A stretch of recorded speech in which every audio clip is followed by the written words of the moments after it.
Hello everyone, my name is Sosa and I'll be presenting today on the role of antiferromagnetic spin fluctuations in unconventional superconductors. So what is superconductivity? Superconductivity is a phase of matter that occurs at certain specific temperature, pressure, and doping conditions where the resistivity of a material goes to zero. It was first discovered in 1911, and later in 1957, the microscopic theory of superconductivity was developed by Bardeen, Cooper, and Schrieffer, what is now called BCS theory. So at zero resistivity, we can have an electrical current with zero power dissipation. So you would think, this would be used everywhere. The issue is that we have only been able to observe superconductivity at cryogenic temperatures or at very high pressures. So that's why its applicability has been limited. Now let's get a bit into the mechanism behind superconductivity. So the core aspect of BCS theory is the formation of Cooper pairs, which happens when two electrons experience an attractive interaction between each other. But two electrons should experience a repulsive interaction, right? So how does this attraction happen? Well, we can see that in this model up here of a toy model of a lattice, where the black circles are the ionic cores and the red circles are the electrons. So let's focus first on this electron. So as that electron moves through the lattice, it will slightly pull on the ionic cores towards it. And from the point of view of the other electron, the ionic cores are being pulled towards this dotted region, and they're creating a region with net positive charge around the moving electron. And that's the attractive interaction that the other electron feels. And that's, at a high level, how the Cooper pairs are formed. But how do we go from Cooper pairs to zero resistivity? Well, electrons are fermions, so they're spin 1/2 particles. For Cooper pairs, as we have two electrons, they have to be either in the spin singlet or the spin triplet state, so with either 0 or 1 spin. Since they have integer spin, Cooper pairs won't follow Fermi-Dirac statistics the same way that electrons do, but rather follow Bose-Einstein statistics like bosons. And by applying the axioms of quantum mechanics to this wave function that we saw in class for a system of two particles, in the fermion case, this would lead to the Pauli exclusion principle, where two particles cannot share the same state. But for bosons, that's not the case. Several Cooper pairs can be in the same state. And this is what allows the Cooper pairs to move through the lattice without scattering with other Cooper pairs. But BCS theory doesn't paint the whole picture. According to BCS theory, the critical temperature at which a material becomes superconductive is limited by the scale of the phonon interactions. And this places an upper limit roughly at around 40 Kelvin. But starting in the 80s and 90s, researchers started to find a ton of materials at much higher temperatures that exhibited superconductivity at much higher temperatures, some even at 135 degrees Kelvin at ambient pressure. So they started to think that these materials did not fit under the BCS umbrella. And additionally, they saw that in these materials, the superconductive phase seemed to be always next to the magnetically ordered phase. So they began to think that maybe the mechanism for superconductivity in these materials arises from a competition between the antiferromagnetic order and a superconducting order. Now with this, we can get into the theory of spin fluctuations. So first, it's important for us to understand the antiferromagnetic wave vector Q, which we can see in this model of an antiferromagnetic lattice over here.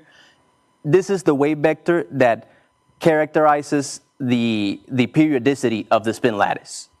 And this wave vector is important because the spin susceptibility, chi, which tells you how strong the material responds to magnetic perturbation, has its peak, its maximum, around Q. So now looking at this phase diagram, we can see that this is the temperature versus dopant concentration. We can see that the antiferromagnetic phases are next to the superconducting phases. And at low temperatures, as we increase the dopant concentration, the long-range antiferromagnetic ordering is lost. But it's important to note that the peak in the susceptibility around Q remains. So this means that on long time scales, the spin ordering is lost. The spins become disordered. But on short time scales, the spins still become heavily influenced by their antiferromagnetic behavior. It's as if the lattice has a memory of its antiferromagnetic ordering, and it tries to return to that without actually reaching the antiferromagnetic ordering. So this is what we call a disordered or a nearly ordered system. And in ordered magnetic systems, when we have these perturbations, magnetic perturbations, are what we call spin waves or magnons. But in this disordered or nearly ordered system, what we encounter instead are paramagnons that are rapidly decaying, overdamped spin excitations that are peaked around Q. Okay, with this, now we can define the pairing interaction potential between two electrons with momenta k and k prime with this equation, where V being the interaction potential and U here is the Coulomb repulsion from the Hubbard model. And since chi is peaked around Q, then this interaction will be strongest when k prime equals k minus Q. So when the momenta differ only by the antiferromagnetic wave vector. But here U squared will be positive, and the susceptibility is typically positive as well in these materials. So this shows a repulsive interaction, not an attractive interaction. So how do we get from here to the Cooper pair formation? And this is where it gets a bit tricky, but it has to do with this condition on the superconducting gap function. And bless you. The superconducting gap function, the superconducting gap tells us the energy that is required to break off a Cooper pair. And it's a complex at a specific k value. It is a complex valued function with magnitude and phase. And what this self-consistent condition at the bottom tells us is that by translating the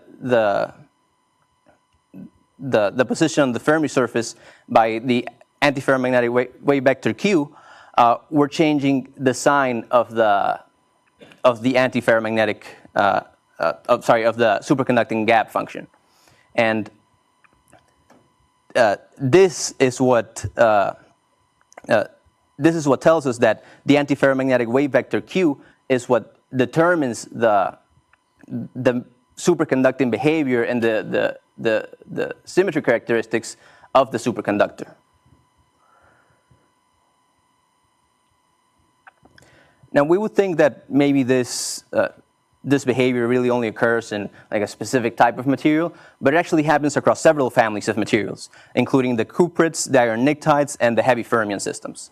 And these are families of materials that boast a lot of differences, different atomic compositions, different crystal structures. Some of these have an insulating ground state, others are metallic, but among all of them, the spin fluctuations have been shown to be the core mechanism that enables superconductivity in these materials.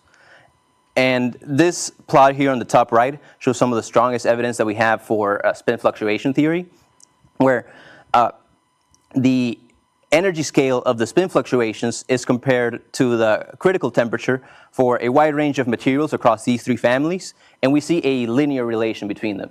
This kind of shows the predictive power of the theory of spin fluctuations. Of course, the theory is not perfect. There are plenty of questions that still remain to be answered. For example, in the cuprites, there exists what's called a pseudogap phase, where the density of the states is suppressed well above the critical temperature. So there appears a superconducting gap without actual superconducting behavior. And it is debated whether this means that there's Cooper pair formation that just hasn't been condensed, or whether it's simply another competing order. And in the iron-pnictides as well, spin fluctuations don't tell the whole story. It is believed that orbital fluctuations might also play an important role. And overall, across all these families, there hasn't been developed a single unified theory that can predict important parameters from first principles. So work continues to be done here. And this is still an active area of research. And I can tell you some of the work that we actually do here in the department.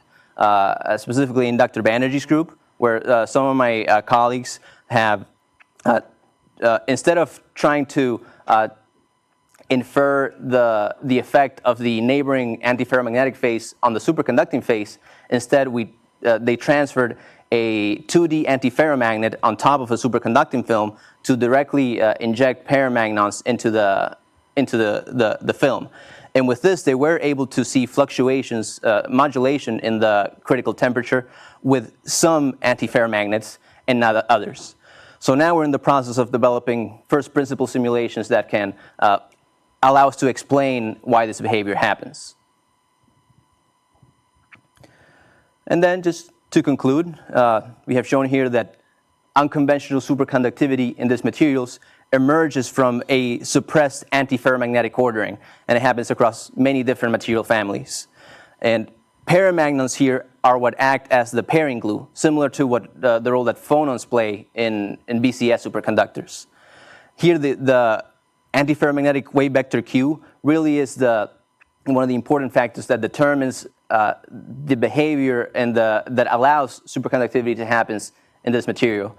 And while there is strong evidence for the spin fluctuation theory, there's still plenty of gaps that need to be filled and plenty of work that still needs to be done. And that's all I have. Thank you very much.